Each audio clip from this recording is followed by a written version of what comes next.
Hello friends, welcome back my YouTube channel. तो आज हम पढ़ेंगे क्यूटी इंटरवल।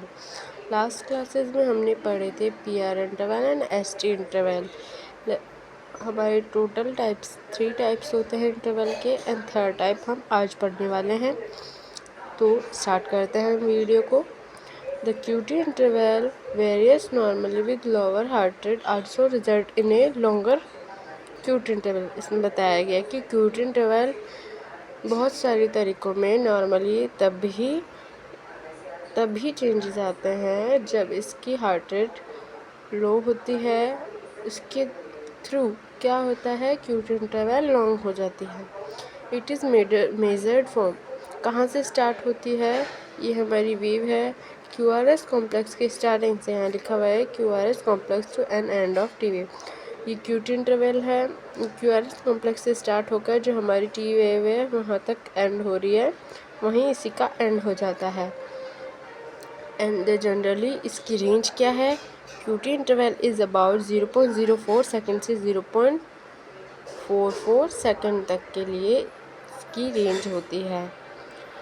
वुमेन के अंदर क्यूटी इंटरवल लॉन्ग होता है देन कंपेयर मैन। वही लाइन यहाँ लिखी हुई है, women have longer QT interval than the man. A quick determination can be done if the heart rate is 60 to 100 bpm by noting then the normal QT interval is that should be measured less than the half of the. ये बताया गया है कि cutie interval के अंदर कि जब हम क्यूटी इंटरवल को क्विकली मेज़र करते हैं तब जब हमारी नॉर्मल हार्ट रेट होती है, इट मीन्स 60 से 100 बीपीएम बीट पर मिनट होती है, तो हमारी क्यूटी इंटरवल पीआर इंटरवल के हाफ होती है। और वही रीज़न आगे बताया गया है कि अगर पीआर इंटरवल के हाफ से ज़्यादा हमारी क्यूटी इंटरवल है तो वो प्रोलॉन्ग्ड हो जाती है विद फास्टर रेट्स के साथ प्रोलॉन्ग यानी लंबी हो जाती है, इसका ड्यूरेशन बढ़ जाता है। We came slightly longer than half of PR interval, जो कि स्लाइटली पीआर इंटरवल से हाफ ज़्यादा होता है। अब हम पढ़ने वाले हैं क्यूटी इंटरवल के डायग्नोस्टिक्स। क्यूटी इंटरवल के 2 डायग्नोस्टिक्स है, long QT syndrome and torsades de pointes. तो हम क्यूटी इंटरवल का फर्स्ट डायग्नोस्टिक पढ़ेंगे, long QT syndrome. During a routine checkup of ECG, जब हमारे ईसीजी का रूटीन चेकअप कराते हैं हमारे ईसीजी का, तो इलेक्ट्रोकार्डियोग्राफी पे जो डायग्नोसिस से डायग्राम बनता है वो हमारे इंक्रीज़ हो जाता है 0.04 सेकेंड के लिए, और वो जो हमारा क्यूटी इंटरवल है वो लॉन्ग हो जाता है।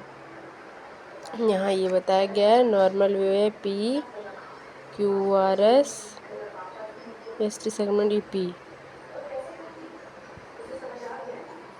बट इस कंडीशन में जो हमारी वेव है और जो हमारा क्यूटी इंटरवल है वो इंक्रीज़ हो जाता है। नॉर्मल तो इतना हुआ बट इसमें थोड़ा इंक्रीज़ है। ओके, अब हम सेकेंड डायग्नोस्टिक पढ़ेंगे, टॉर्सिडाइज द पॉइंट्स। इसके अंदर हमारी वेव ऐसे हो जाती है, इस अरेंज में हमारी वेव हो जाती है क्योंकि इसमें हमारी जो क्यूटीसी है, क्यूटीसी इंक्रीज़ हो जाती है, जिस रीज़न से ये हमारा सिंड्रोम होता है। क्यूटीसी मतलब करेक्टेड फॉर हार्ट रेट, जो हार्ट रेट है करेक्टेड फॉर हार्ट रेट है वो इंक्रीज़ हो जाती है। नॉर्मली जो हमारे मेल्स में होती है वो होती है 0.44 सेकेंड, अदरवाइज इसको लिख सकते हैं 440 मिनट पर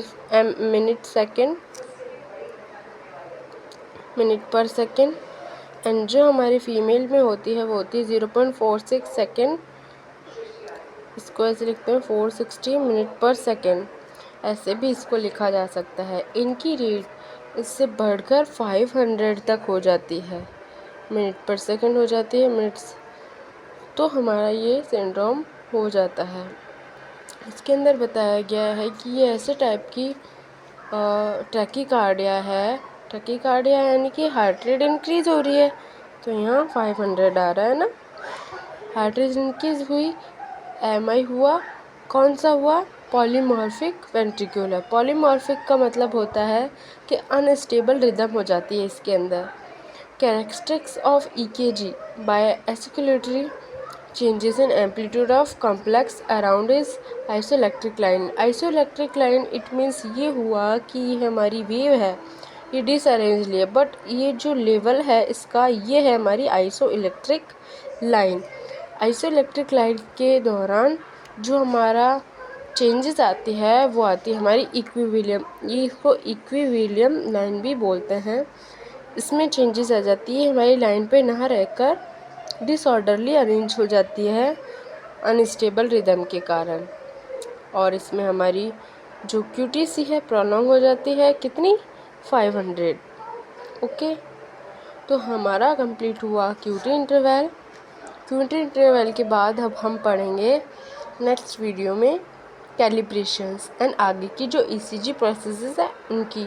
अब तक हमने पढ़ लिया है पी वेव सारी वेव्स, रेट एंड रिदम, सारे इंटरवल्स, लीड्स के बारे में, ईसीजी की बेसिक नीड्स के बारे में, ये सब हम जान चुके हैं। अब आगे हम पढ़ेंगे कि क्या क्या इसमें डिसऑर्डर्स आते हैं और जो हमारे इंटरवल्स हैं उनका मेज़रमेंट कैसे होता है, ये सब चीज़ हम आगे जानेंगे ईसीजी की प्रोसेसेस के अंदर।